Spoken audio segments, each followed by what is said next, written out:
ladies and gentlemen, and welcome back to the 44th edition of Warrant Attitude. I am your host, Rip Piles, of course. And with me, as always, is a man who's always ready to rumble. He is the ballroom brawling disco dancing dynamite stretch and intercontinental playboy. Folks, he's more over than Jinder Mahal at G. Russell Knight. Glenn, how you doing?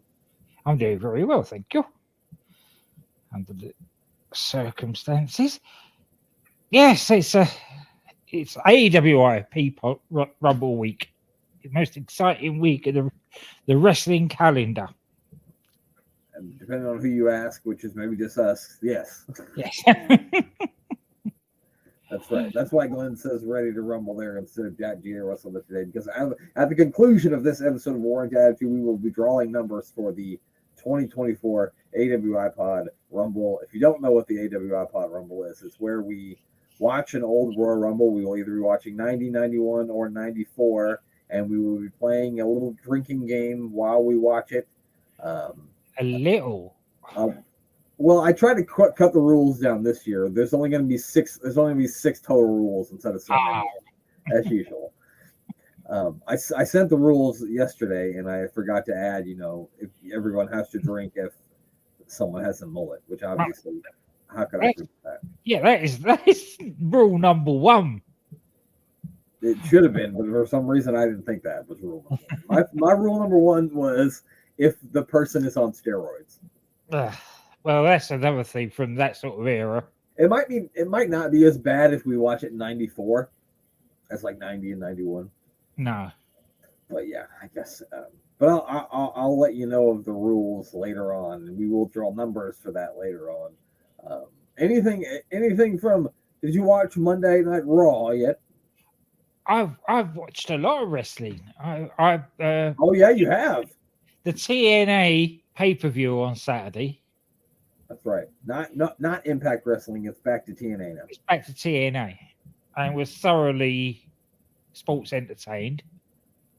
There's some good matches on that, and I quite like the fact that it's about a mile behind AEW, who's about half a mile behind WWE in its production. Oh yeah. Yeah, they've got really good superstars. They've got really good talent. But the whole production of it makes it feel like it's a decent indie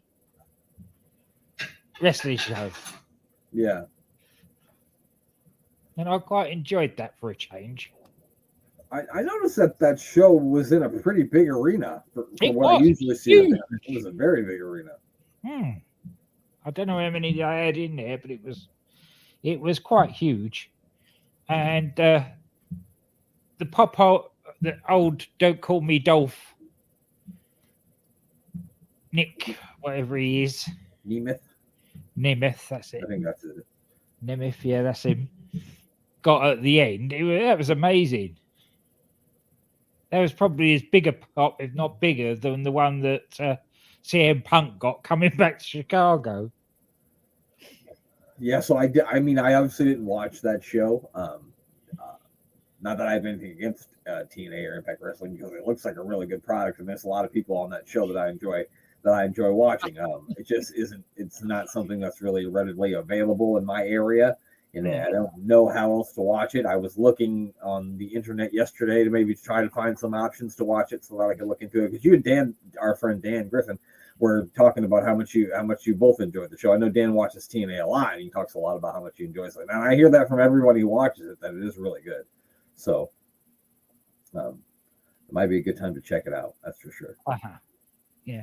And they did a sort of agenda swerve as well, which was quite good, because they were going on about how there was going to be this big star making their debut, and then they introduced Dana Brooke, calling herself whatever it is she's calling herself now, some stupid name. It's yeah, and then, so there we go. Is that it? Well, good for them, yeah. Good for Dana Brooke too. I mean, I'm pretty sure. I mean, when she was in NXT there for a little bit, I thought she was doing some good stuff. Like right before she got released, Yeah. So maybe she can springboard off of that and get some good success in Impact. That'd be good for Armor and TNA. Excuse me. It's gonna take some getting used to. It was taking. I just had gotten used to calling it Impact instead of TNA. Now I switched it back again. Yeah. And of course, Trinity lost. I would say that there's a good chance of her turning up at the Rumble, going out on her back. Definitely fueled the flames of that fire. She had she had a tearful goodbye afterwards too. Yeah. And Rosemary and Jessica Havoc are back as the tag team champions. So they've got me back in on that alone. It was the last time I watched Impact was probably, it was during lockdown. Mm-hmm. And they were doing things from the undead realm, which was quite good. And then they just seemed to forget all about it when they came back to full time. But they've suddenly come back. And that's right up Glenn's alley. Glenn likes to wrestle spooky, so. Yes, yeah. Apart from that, Monday, Raw was really good again. R-Truth absolutely slaughtering it. What'd you say? R-Truth absolutely slaughtering it. Oh my God, yeah. I did see that. I didn't see much of it. I only saw like the last hour, and I went to bed right before the end of the right before the Jinder Rollins match started, so I didn't see the main event. But I did see the New Day. I mean the Judgment Day. There's too many days.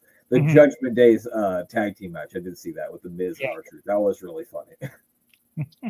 R-Truth apologizing to everybody for hitting him. And then the whole money situation where he was supposed to, and then he freaking fumbled the money all over the place. Yeah. He was trying to give it. Finn Balor has gone on with handfuls of money going, oh, Truth, it may be not so bad after all. Yeah, no kidding. No kidding. So, yeah, I didn't see a ton of it. But I was going to watch it later on. I'll watch the 90-minute version on the old Hulu later today, probably. Can I just say very quickly, good luck to our friend Andy at Bang Bang Podcast, because I'm sure he'll probably be there tonight as Bristol City host West Ham in a FA Cup third round replay. Ooh, what they do? Draw on the first one? Yeah, drew 1-1. The 1-1. Yeah. Well, good luck to. What league is that team in? His team in? Like what tier?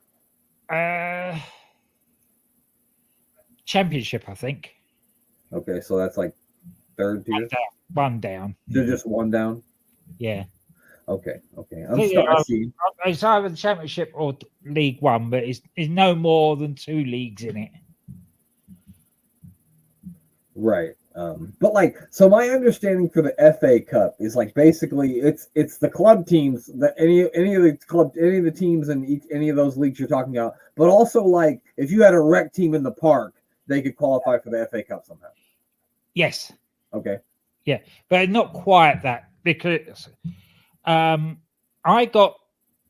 played for a team and we got through the final qualifying round before going into the qualifying round to get into the first round proper. Right. You see what I mean? That's why I told Rachel, I said, I assume you'd have to win a tournament, then win a tournament, then win a tournament, then win a tournament, then win a tournament, then you win the tournament. That is exactly it. Yeah. Yeah. I still think I hold the record in those qualifying matches for saving 4 penalties in one game. Oh, I thought you were going to say I gave up the most goals. And not in a penalty shootout. God damn, you had some shitty players, you had some shitty teammates, Glenn. There's just tackling the shit out of everybody. There was a couple that were definitely bad tackles, and there was a couple of dodgy handballs in there as well. Good God. I think they did it deliberately because they knew there was a good chance of me saving them. That's funny, pal. Well, That's it. That's it. You ready, Glenn? You ready to talk some 1997? Yeah, let's talk. Let's go back to 1997, please. All right, let's do it. It is September the 8th, 1997. We are in Cincinnati at the Cincinnati Gardens, which opened on February 22nd, 1949. Glenn, what year were you born? 1959. So this thing is older than Glenn. Think about that, people. Yeah. Picture that in your brain. It opened with an exhibition hockey match between the Cincinnati Mohawks, which is a strange name, and the Montreal Canadiens, which isn't a strange name. The biggest thing to take place here, Glenn, especially for a British guy like you, the Beatles performed here, Glenn, on August 27th of 1964. Glenn, what's your favorite Beatles song? Oh, that's hard. I know it's like asking me my favorite Taylor Swift song. I don't know, man. It's a hard question. It is a hard question. Give me three of them. Give me three of your favorites. Three. She's Leaving Home. Help of the older stuff. I know that one. And Maxwell's Silver Hammer. I love that. It's sick. Good way to describe it. Glenn, I can't I know one of those songs. I know the other Beatles song I know is Yellow Submarine. Mm-hmm. Yeah, and otherwise I'm no good at the Beatles stuff. Sorry. But I figured since the Beatles played there, I figured that was the biggest thing of note. There was really no notes of anything on this place. Like I tried to find stuff, but there really wasn't anything except for like what minor league hockey teams played there, and nobody cares about that. And like literally, even on like the sites that I get, like where the show's taking place at, it didn't even have the arena on there. It just said Cincinnati, Ohio, and I had to like search to find what arena it was even in. So it wasn't easy to find. Yeah. So this was the second biggest thing that happened there to the Beatles. Yes, as far as what I looked up, which maybe some other person who lives in Cincinnati can verify something else, but that's the biggest thing I could find. Yes. So Raw hadn't been on Monday nights for 2 weeks. They had been doing a show called Friday Night's the Main Event because Raw was preempted by the U.S. Open tennis tournament, I think. I don't know why they didn't televise those though, or if they did, they haven't put them on the network. Which is I'm sure they did because they were on USA because they showed clips from them on the show. We saw them at the pay-per-view too, but I don't know why they wouldn't just put them up on Peacock or the network as a Raw. It doesn't make any sense to me either. No. Anyway. But who knows? Who knows? So not being on TV for 2 weeks must have lost it some viewers because their rating for this show dropped all the way down to a 2.18, and that's coming off of a pay-per-view show, so that's not very good. No, but then again, that's indicative of the pay-per-view, really. Yeah, the pay-per-view wasn't good. It wasn't. It didn't have anything that would make me want to tune in the next night. No. As opposed to Nitro, which did a 4.31, so more than doubled their rating this week. Which is a shame because so much went on in this show, as we will get into, that leads to other things, shall we say? Definitely.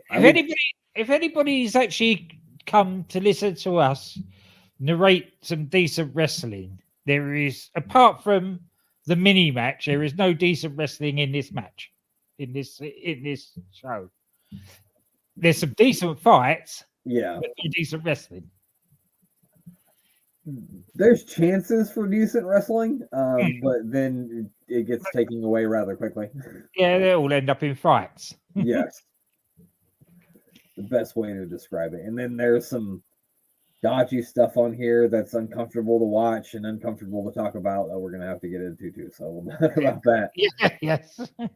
The show opens with a recap of what happened at In Your House Ground Zero. We've got new tag team champions. Goldust lost his wife to Brian Pillman. Bret Hart beat the Patriot because the Patriot for some reason thought it would be okay to put Bret Hart in the sharpshooter.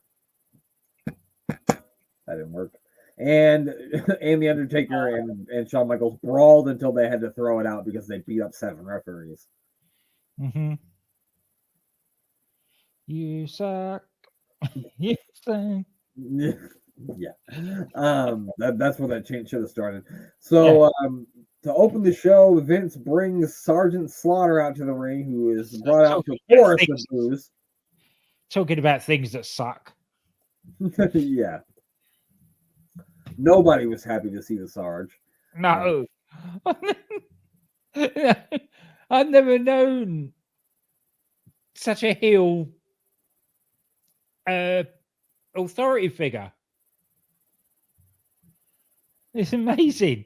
He got booed from the minute he walked out. Yeah, he didn't even do anything yet. Yeah, he's not been there for a cup of coffee, and they already hate him. They already hate him. He says whether law and order will happen within the World Wrestling Federation, whether the fans, officials, or wrestlers like it. He said Austin was out of line at Ground Zero by giving a stunner to JR. He then said Austin is suspended and will be suspended until a doctor says he can wrestle again. But he already said that already, so who cares? It was like he tried to say that was his. It was like he was trying to say that's your punishment for stunning JR, but you already said that, so yeah. So that doesn't matter, Sarge. No. And then we're going to start a Intercontinental Championship tournament tonight to crown a new champion. And when the final takes place of the Bad Blood pay-per-view, Austin will be there at the final match to give the belt to the winner. He says, "Do I make myself clear?" And of course, that brings Stone Cold Steve Austin down to the ring to make sure that he made himself clear. Of course he does. He gets on the mic and tells the Sarge that he's going to break every damn law you make and can't nobody stop me. And then they kind of go back and forth. I will stop you. No, you can't. Yes, I will. No, you can't. And then he tells him, you say you order this and order that. Well, just looks at you. You ain't done nothing but ordered a bunch of damn cheeseburgers. Yeah, that was superb. That was.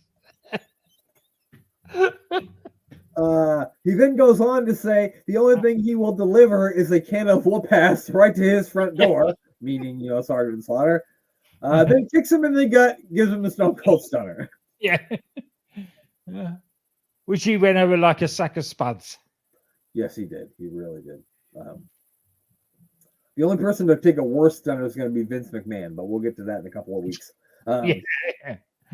All hell sort of breaks loose. Then officials get down to the ring. Austin's, jawing back and forth with Vince.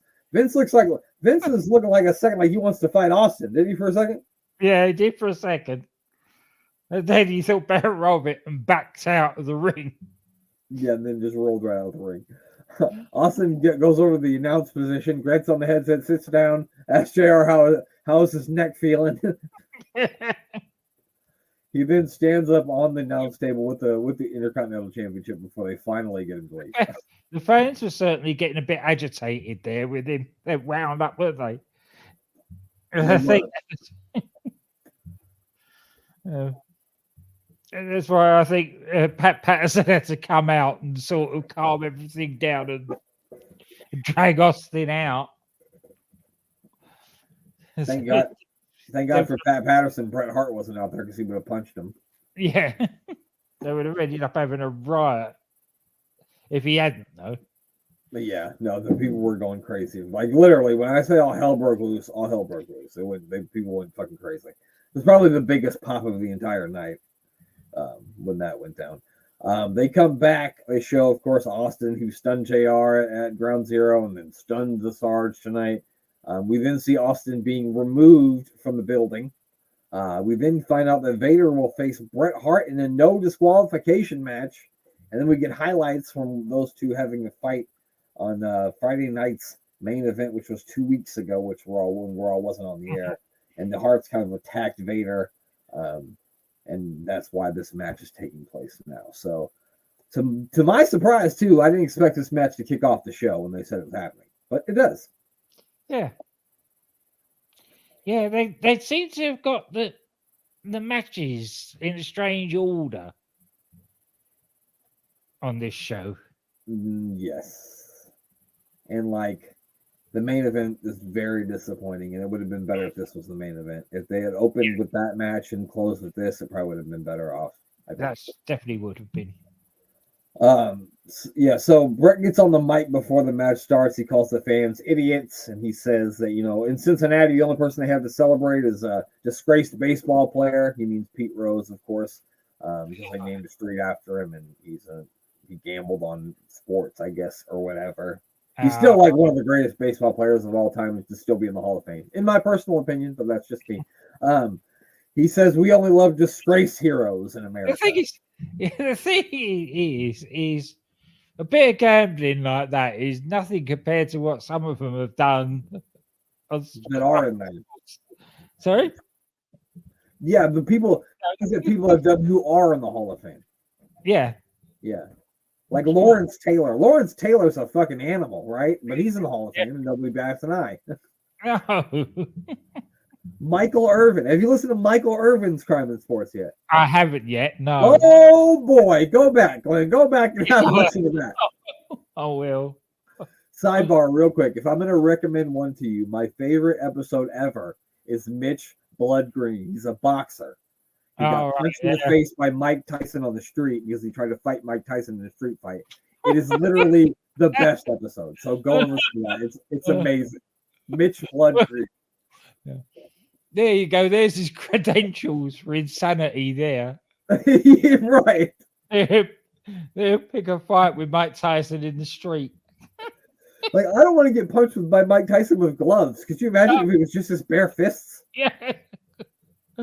Anyway, he also called Vader a human piece of a piece of human excrement, is what he said. Yes. For you dummies out there, it's a piece of shit. He called him a piece of shit. So then Vader comes down. I mean, for what it was, it was a pretty physical contest. Oh, yeah. Well, it starts from the beginning where Bret clocks him, Vader with the belt, and Vader being Vader sells it completely. Yeah. And then he went out. And then he went out and got the belt and awkwardly hit Bret Hart in the back with it. Like, I wasn't sure what I don't think he was sure what he was going to do with it. It was like he had never hit somebody with a belt before. He was like, I don't know. I'm just going to, I'm going to fold it up and then I'm going to, hit him in the back with it. Yeah. You get used to pummeling people. He's not used to hitting them with objects. Yeah. You never see him with a chair either, do you?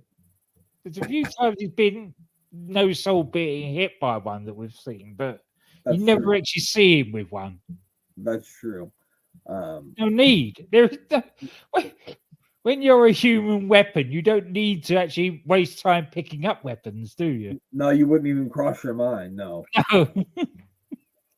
So yeah, eventually the Bulldog comes out. The crowd, I will say, was really into this match. I mean, literally the entire match, everyone was standing on their feet. Yeah. The Bulldog, it was a bit strange. He just sort of, I don't know if I should tell you. No, I won't. I won't tell you on air. I'll tell you afterwards. Okay.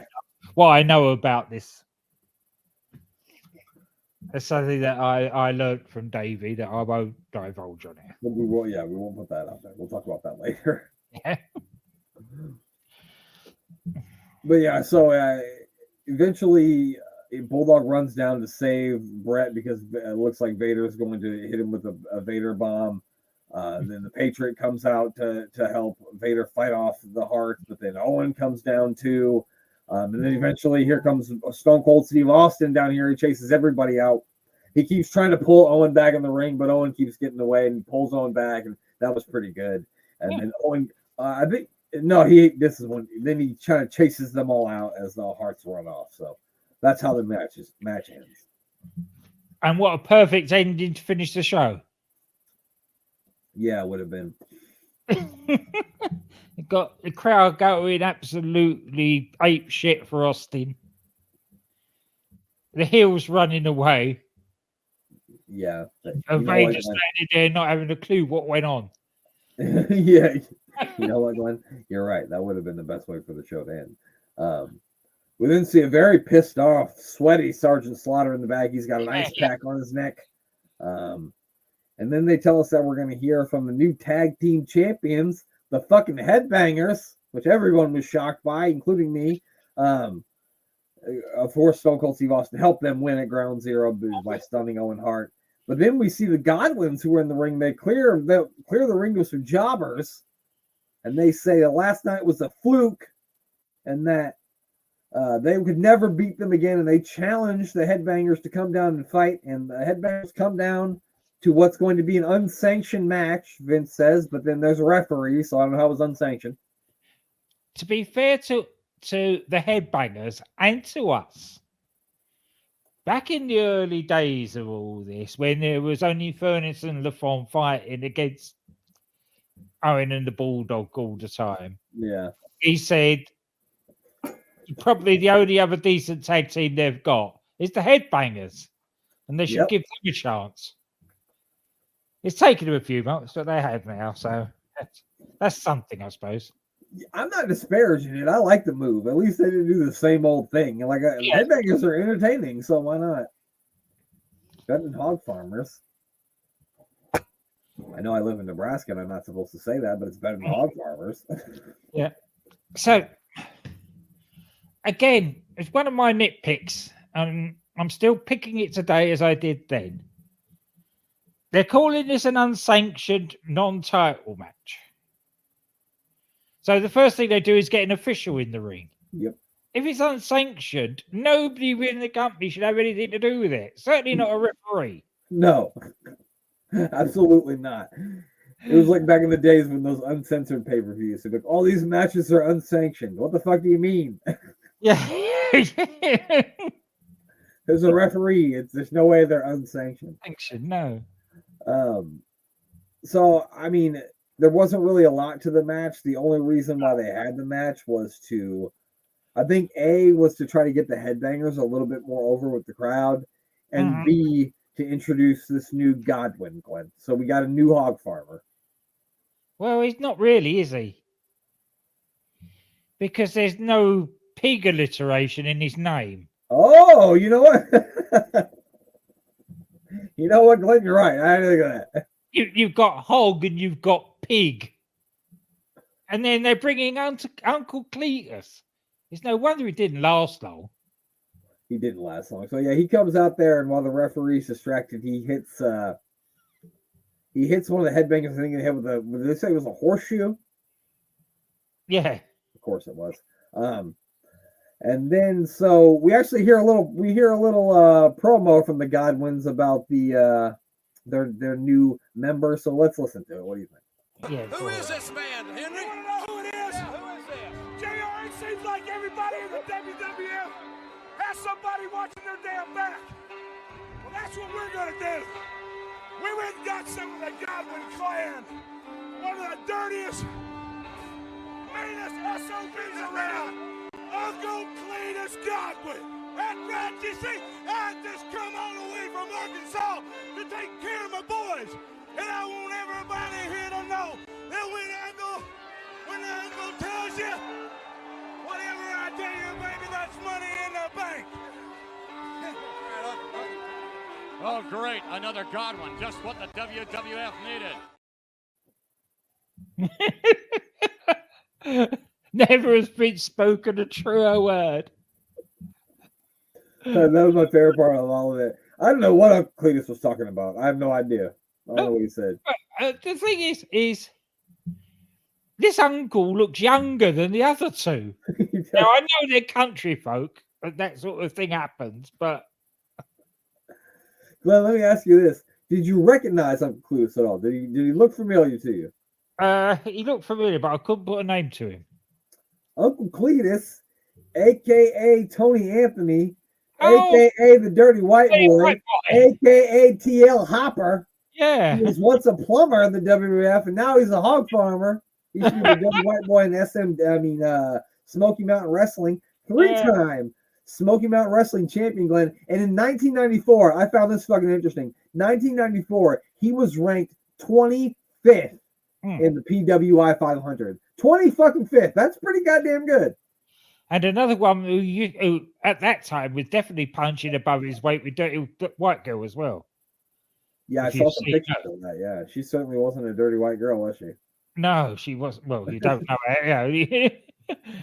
Who are we to know? You're right. You're right. I don't even know her, pal. You're right. But she's a fine looking young lady, shall I say? Oh, she He was was. another one punching above his weight at that time. Yeah, so that I was wondering if you recognized him. And I thought for myself, I said, "Is that fucking TL Hopper?" And it sure was. So then they also let us know that the main event tonight will be another triple threat match: the Patriot versus Hunter Hearst Helmsley versus the Bulldog. Oh boy. And then we get to the point of the show that's going to be uncomfortable to talk about. They get to the talk about the whole situation with Goldust and Pillman, and now Pillman has Marlena for 30 days. We then see Sunny. Sunny makes her way out on the ramp. Of course, if you're going to have it sleazy, you might as well just chuck the whole bucket in. I guess so. I literally thought she was going to come out there and be like, "Oh, Brian Pillman sent me this video," and I was going to be like, "Oh no, this is the worst way to do it." Oh, what has she? Has she taken the Chuck Gonzalez bum fluff and dyed it and turned it into a bra? Yeah, she looked like fucking Big Bird or something out there, didn't she? She was fucking fluffy, that's for sure.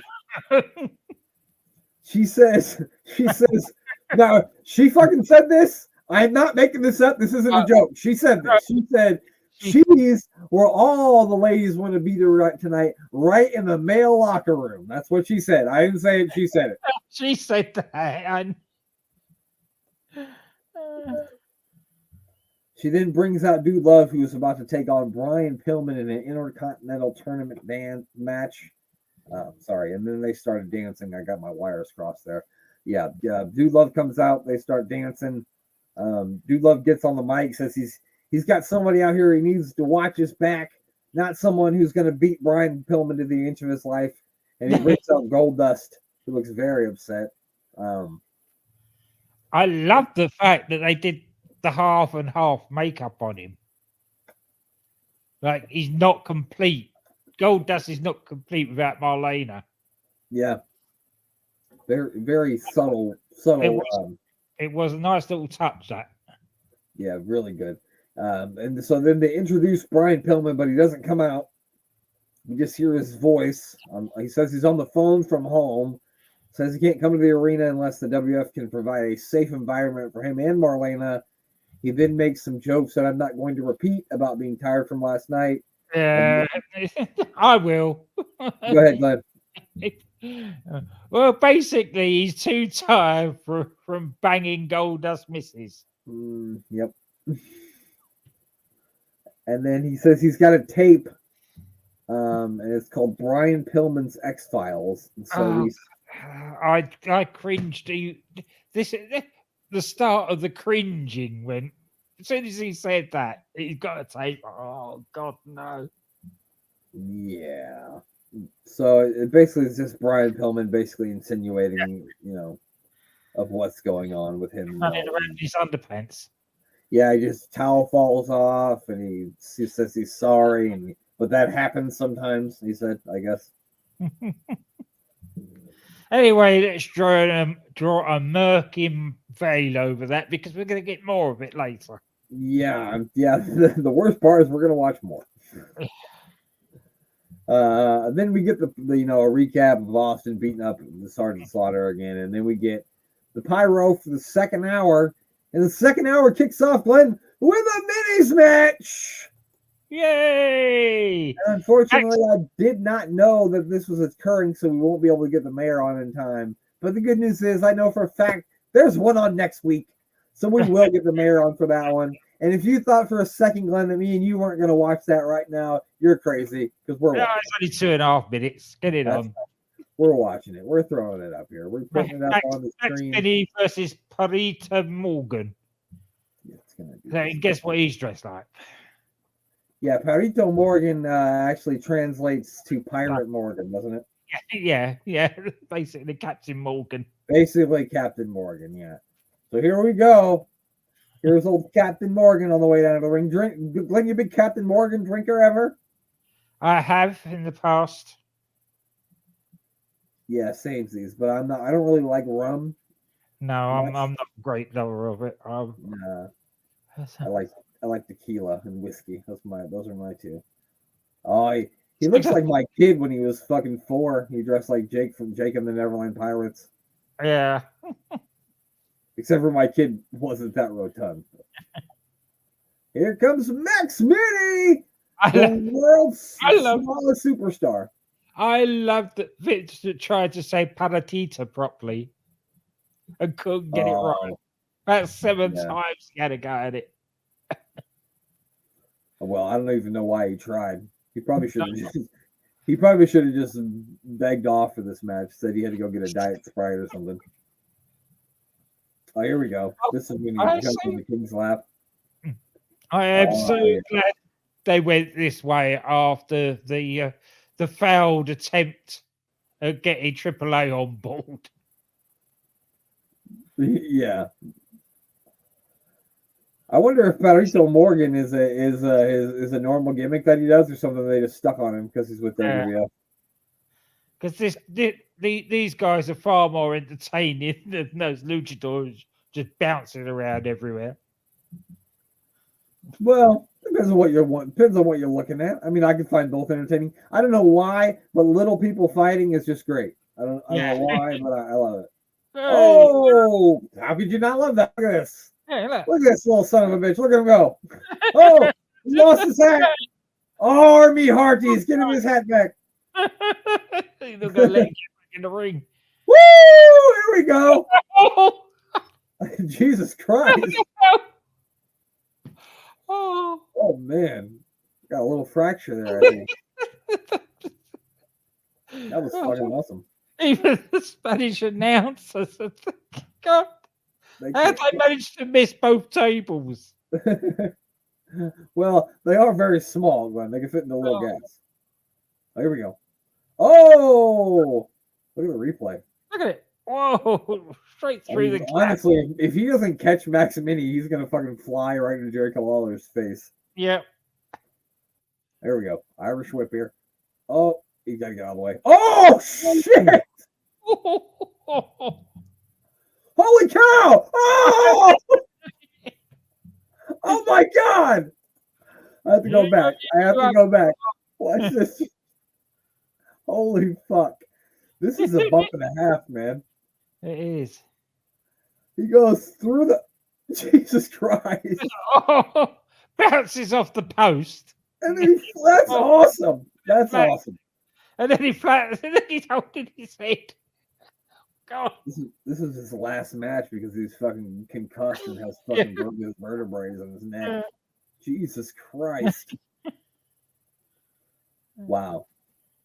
The fact that he's still moving is impressive. It is very impressive. All right. Let's go, Max Mini. Oh, Jesus Christ. That's what he gets on that. Talk about a receipt, pal. He's a chunky little chap as well, isn't he? Yes, he is. He is a biscuit and a half, that's for sure. Oh, God! Poor Max Mini, they knew him well. God. He's dead. Oh, no. How is he still alive? I can't believe it. Okay, he didn't catch him flush with that. No, he did. He did. Oh! This has been fun. This is the greatest 2-minute match I've ever seen. Here we go. Max Mini from the top rope. Woo! Drop kick. Just a little drop kick. Now what's he going to do? Oh, he's up. Oh, nope. Oh! In 1, 2, no 3. way. He got shoulders up like 3 times. Yeah, he was sort of bumping along, wasn't he? He's nowhere near his shoulders are flat on the mat. So it doesn't matter. Max Mini, the greatest wrestler of all time. Yeah. Good God, Glenn. I'm tempted to put him in the Hall of Fame. He said, I don't even fucking like pirates. Fuck Captain Hook. All right. So there goes that. And that was fun, wasn't it? It was a fun little lucha match, yeah. What a great match. Next week, we promise you the mayor will join us for the minis match so we can enjoy all the greatness that was with us. That was amazing.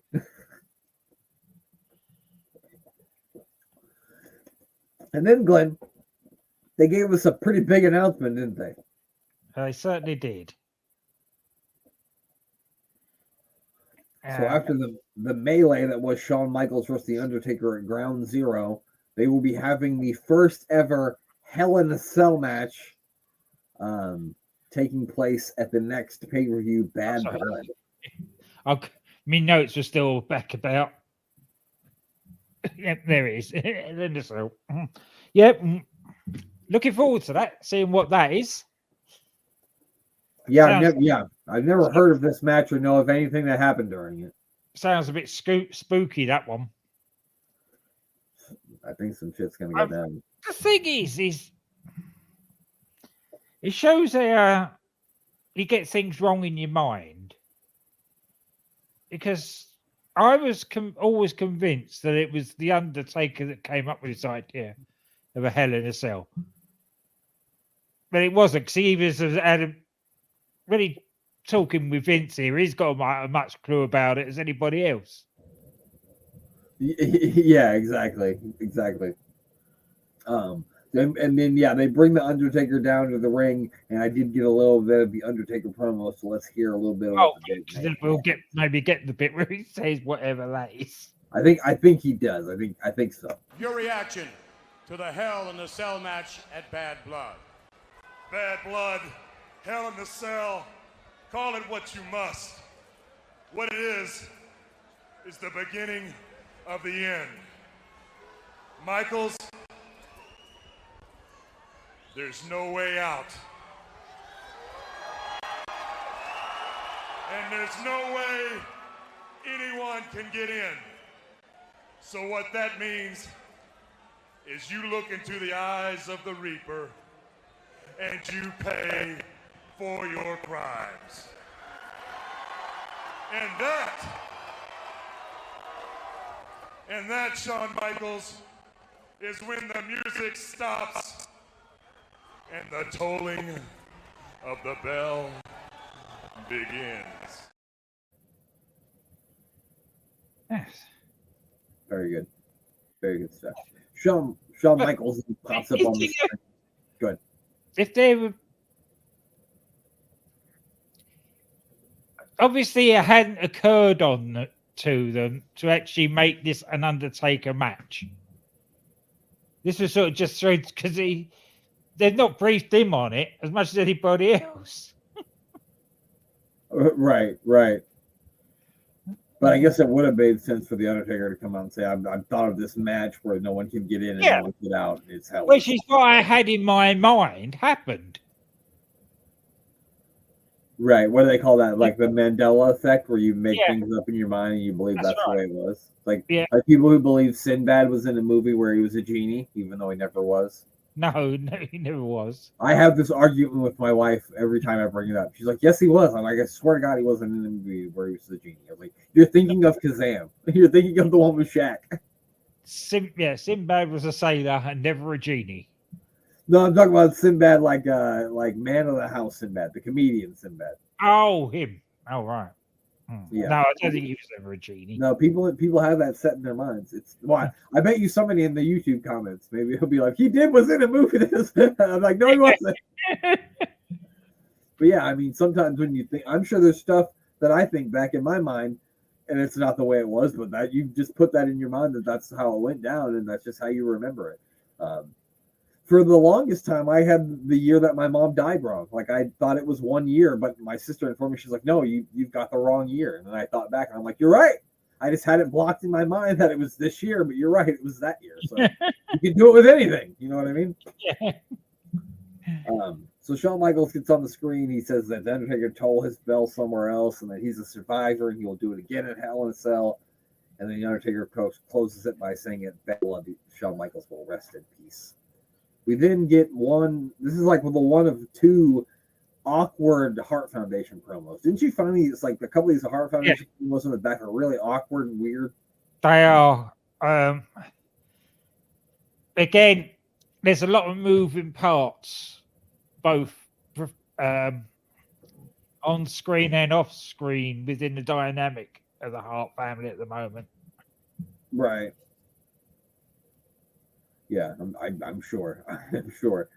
So they interview with Sonny, and she asks Owen if he's worried about Austin. He says he's not scared of him. He's got his family watching his back, and he's going to win the Intercontinental Championship back by starting by kicking Goldust's ass tonight. I don't know why, but Owen Hart saying ass always just felt weird to me. Yeah. And it still does. When he says it just sounds weird. So then it is Owen Hart versus Goldust. This is the first round Intercontinental Championship tournament match. Goldust, of course, comes running down to the ring and starts attacking Owen. Yeah. Bret Hart tries to get involved early, but Goldust just knocks him down, punches him right in the face. What was all that about? He seemed like an innocent bystander that got in the way. Well, he shouldn't have been standing there, Glenn, I guess. No, I know, but that is exactly it. It didn't seem like he was there to help Owen. It just seemed like he was there. Yeah. Yeah. That's true. That's true. This match doesn't last long as Goldust gets DQ'd because he hits a couple of low blows on Owen, and then of course the Harts get in the ring and start beating up Goldust, and then from the crowd comes a man with a broom, and it's Stone Cold Steve Austin. And nobody had told the production team where he was coming from. Because they panned to 3 different places before they found him, and by then he was already over the barrier. Yeah, he was already in the ring mopping motherfuckers up with the broom.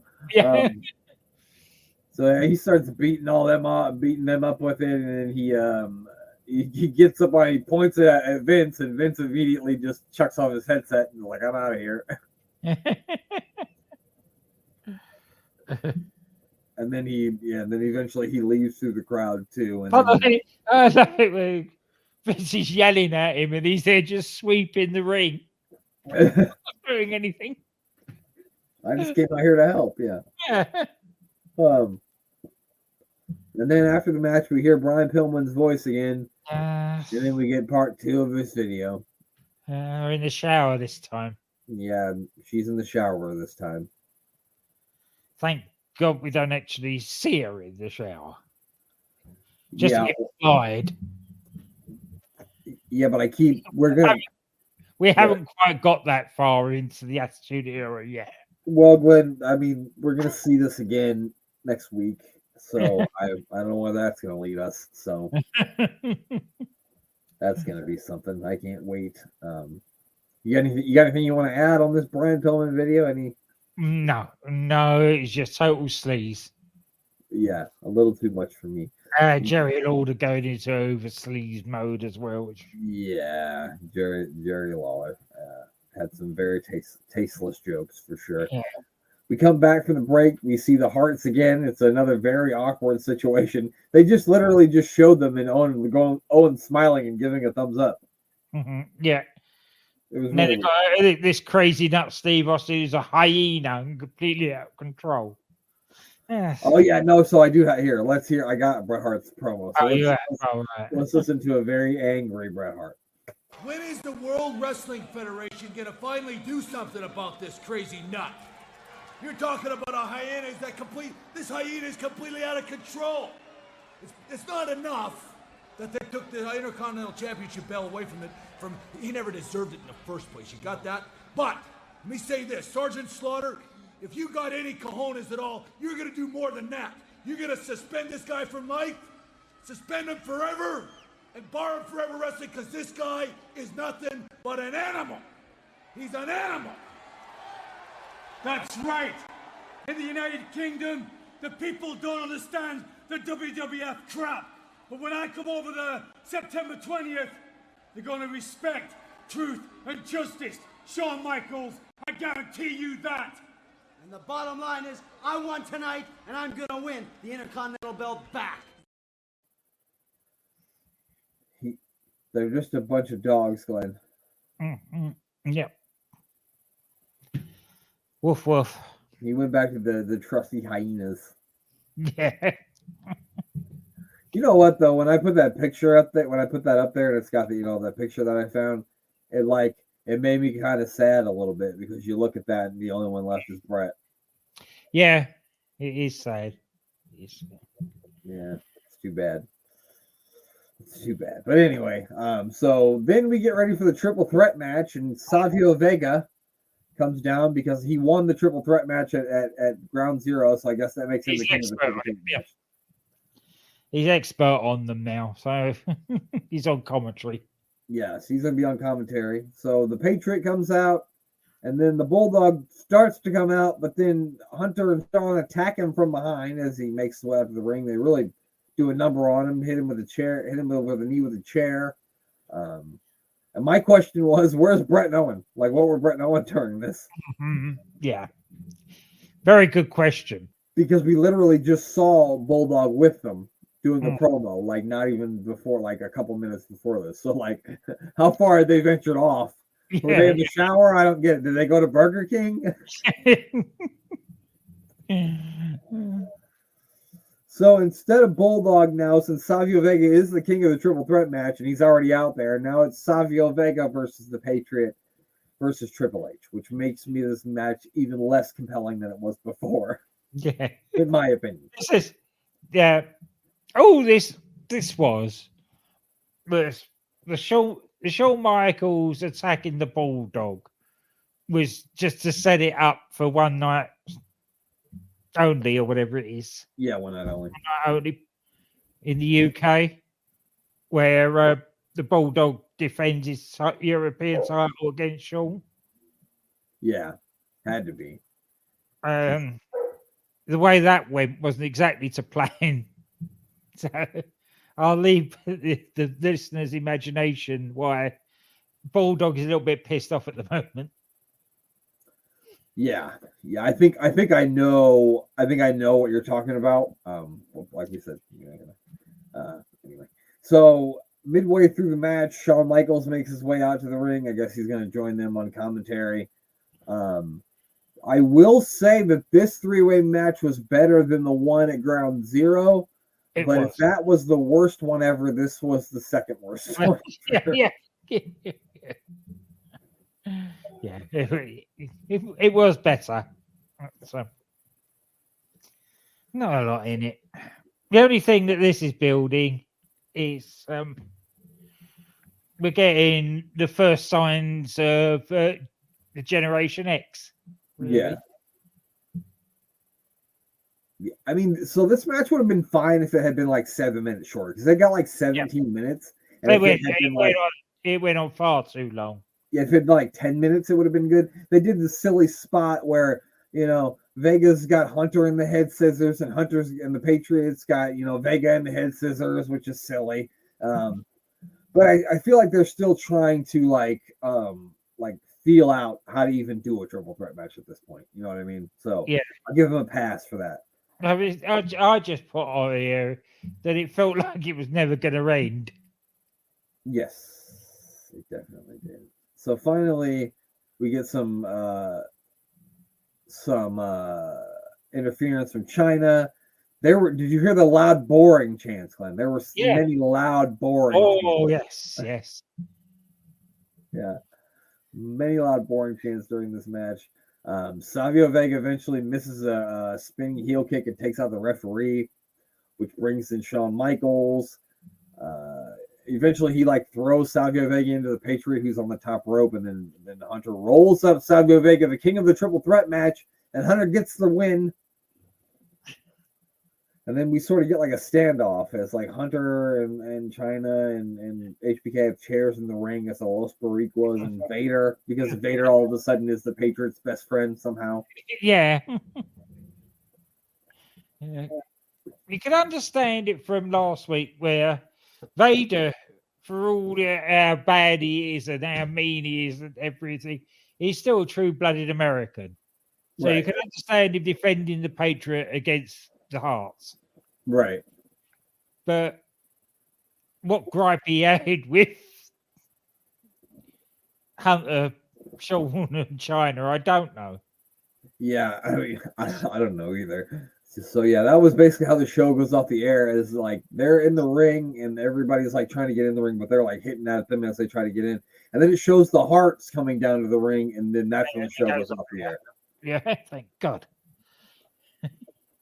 That's when the show goes off the air. So that is this episode of Raw is War.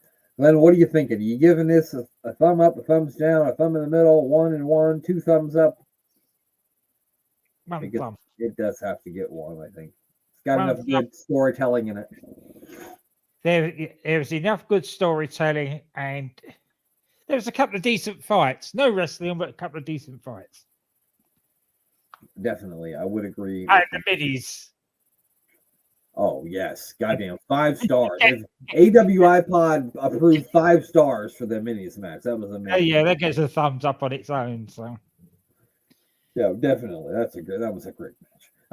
Do you want to hear some of the matches that we missed since we review Raw and we don't review Nitro?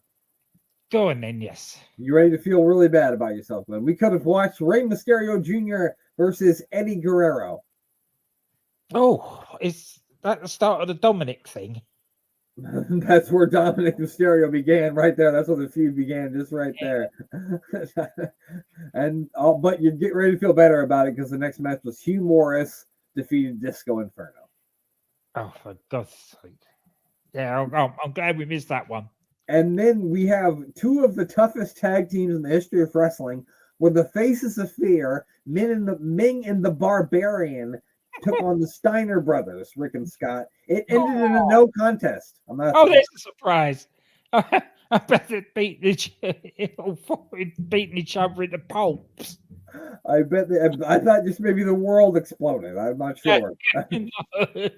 And the main event that evening was Diamond Dallas Page, who took on Lex Luger. It also ended in a no contest. So those are the matches that we missed because we watched Raw instead of Nitro. Now, see, to be honest, Diamond Dallas Page against Potato Head. Say, I'd rather watch what was going on here than that. Yeah, you're probably right. Yeah, I would probably agree with that. I mean, while the opening match sounded great, the rest of it wasn't. Yeah.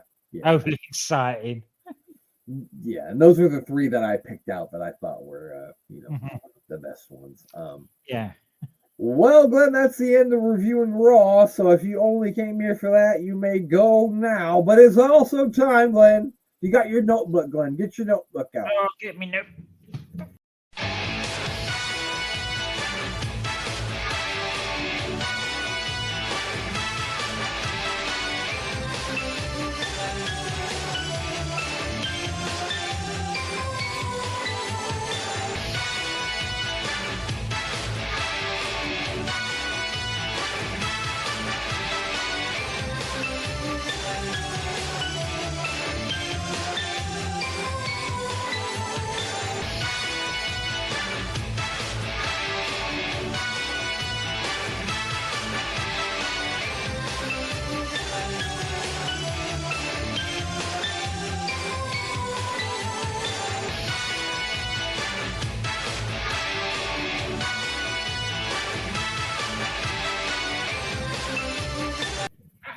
Get your notebook out, Glenn. It's time to draw the numbers. It's time. It's Rumble time. So I got my numbers here. They are written on blocks, as you can see. So this is the number 4. There will be there's 30 people in the Royal Rumble, and there are 3 of us, plus three exclusive AWI favorite jobbers that will be in there. We've got Mark Starr will be one of them. We've also got Joey Maggs, my favorite jobber, and one of our favorite jobbers, of course, Dwayne Gill, a.k.a. Gilbert. So whatever 3 numbers are left over after we draw all 7, we'll each get 7 numbers, Glenn. Me, you, and the mayor. Yep. And the last 3 numbers left over will go to those 3 jobbers. So right. Okay, so what I do, Glenn, is I always put I put 1 through 15 in first. We draw those, and then I put I put 1 through 15 in first, and I put 16 through 30 first. That way, somebody doesn't get like 5 first numbers and somebody gets 4 numbers. Yeah. We will go with age first. Now, I am the youngest, so that means I get the first number. Okay. All right, here we go. Number 3, Glenn. Number 3. And now we go to our buddy, the mayor of Kansas. He has got, wow, number 2. Number 2. Number 2. All right, Glenn, here we go. This is the FA Cup draw. Number 12. Double figures for me. There you go. You got the first high number. Back to me. I got number 9. Number 9. And the mayor's got number 6. Number 6. Glenn's going to get like 15 or something here. Number 1, Glenn. You are number 1. Number 1 in your programs and number 1 in your hearts. Glenn has it. All right. Back to me. I get number 15. I'm number 15. You got a nice spread there. And the mayor is number 10. Going rapid. Glenn gets number 14. And number 8 goes to me. Yep. Back to the mayor, gets number 11. 11.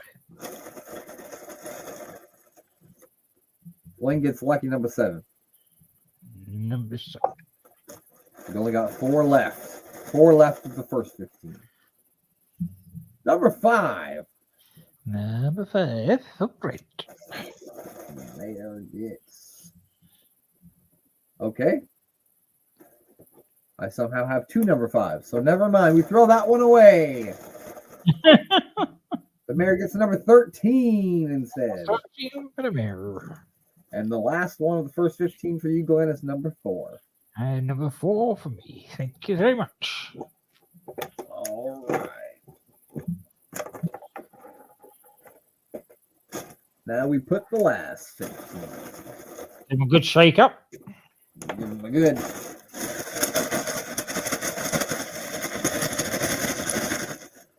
The good thing about this one is we don't even know what Royal Rumble we're watching. So No. 16 I start with. Number 16. The mayor gets number 23. Going up. That is a good number. And you get number 25, Glenn, which is also a good number. Yeah. Nice solid number, 25. Back to me, and I get to be right behind you, Glenn, with number 26. That's good. They're spreading out quite well. Oh, the mayor gets the lucky number 30. But not so lucky because number 30 never wins any of the early Royal Rumble. Number 20 for you, Glenn. Number 20. Although Cody did last year. No, I'm saying any of the like early 90s. Oh, the early ones they don't know. I know John Cena won it from 30. I think Triple H. There's been a lot of people who won it from 30 since then. But back in the days, it was never number 30. Number 18. 18 for you. I'm glad you remember who we're on because I don't. Now it's back to the mayor. 24 for the mayor. 24 for me. Glenn, you get my favorite number ever, which is 21. Congratulations. And I get number 29. 29. So we got, what, 2 more numbers left? Yep. All right, the mayor's last number is 27. 27? That's the winner of the most Royal Rumbles, I think, or it was for a long time. So good number for the mayor. And the last number for you, Glenn, what's it going to be? It's number 19. So Mr. Mark Starr. And you can't see it now, Glenn, but when I do this for the YouTube video, I'll put a picture of Mr. Mark Starr up so you're familiar with his face. Yep. It's number 22. Right. 22 for him. And now we go to my boy Jumpin' Joey Mags. Come on, Jumpin' Joey. 17. 17 for Max. And last but not least, old Dwayne Gilbert gets number 28. 28. Righty ho then. There you go. Completes the draw for this year's Work in Progress Royal Rumble. There you go. That concludes the AWIPOD Rumble draw for 2024. Make sure you tune in. You can watch it live. We don't do live very often anymore, but we will be going live on Friday. It's Wednesday now. You can hear us in 2 days from time, right after SmackDown. It's 10 p.m. Eastern time or 3 a.m. If you live where Glenn lives and you want to stay up till 3 a.m., then by all means. A few rules. Actually, no, I'll just read the rules right now. What do you think? All right, so there's going to be 3 rules where everyone will have to drink when the superstar comes out. If the superstar appears to be on steroids, everyone will take a drink. If the superstar has unfortunately passed away, you will have to take a drink. And of course, as I forgot to put on here and the mayor reminded me, if the superstar has the mullet, everybody's got to drink. You personally have to drink, just you. When your superstar first comes out, you got to take a drink. So if your superstar is on steroids, has passed away, and has a mullet, you will have to take a rather large drink because that's like 4 drinks. You also have to take a drink when your superstar is eliminated. But if your superstar eliminates my superstar, then you can either give another drink to me or you can give a drink to the mayor or you can take a drink yourself if that's what you want to do. So those are the rules for the AWIPOD Rumble. I try to simplify them, Glenn. Is that better than last year? It got a bit confusing, so yes, it is probably better. Yes, it is a little bit. I tried to do a few less rules, yes. But and the latest update from the football is Bristol City 1, West Ham 0 at halftime.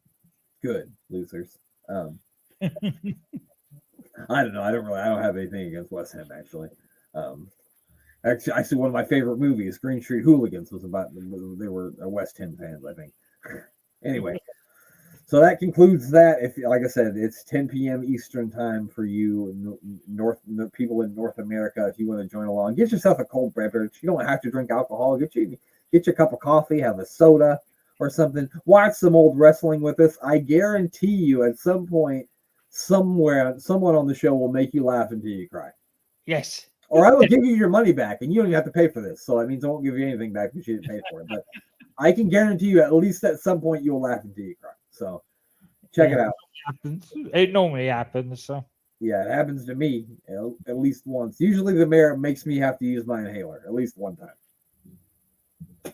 So yeah, check us out. Do that. But Glenn, who do we need to plug from your side before we get the heck out of here? The Unbooking the Territory guys doing the first and last, doing a Reslo show this week. For Germany, I think, instead of Wales for a change. Oh, good. That way I'll be able to understand it better. Yeah. Their little side project, Unstacking the Dadatory, where they're looking at the road to Big Daddy versus Giant Haystack at Wembley in 1991, which apparently is the most watched wrestling match ever at 18 million viewers. We have DDT Wrestling with DC and Doc. Give them a listen. Of course, there's the Doctor Who podcast with Danny Inside. SJP World Media. Check it out. And if you enjoy this, and I'm sure you don't, the guys over on the Nitrogen podcast, kind of mates of mine, they're looking at it from their point, from the WCW point of view. They're just into 1997, so you won't quite hear the show that Bret talked about tonight just yet, but they're a little bit behind. But if you want to get into what WCW are up to at the time that we're doing our Raws, they give the Nitrogen boys a listen.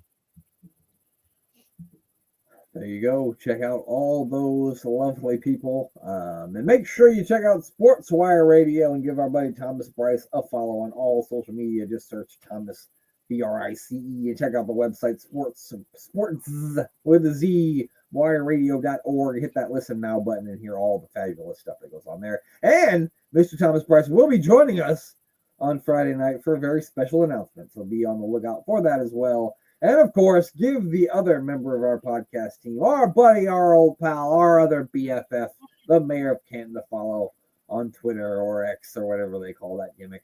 And he does a meal with the mayor every Wednesday where he tries fast food. That means if you're listening to this now, he'll be doing it today. So you get over there and you listen to it and see how he feels about whatever he eats.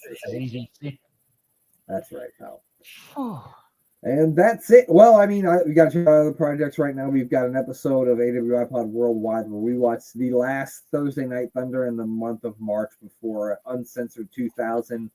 And as always, it was a hoot because we always really laugh hard when we watch old WCW because it's ridiculous. It's my favorite, not because it's good, but because it's ridiculous.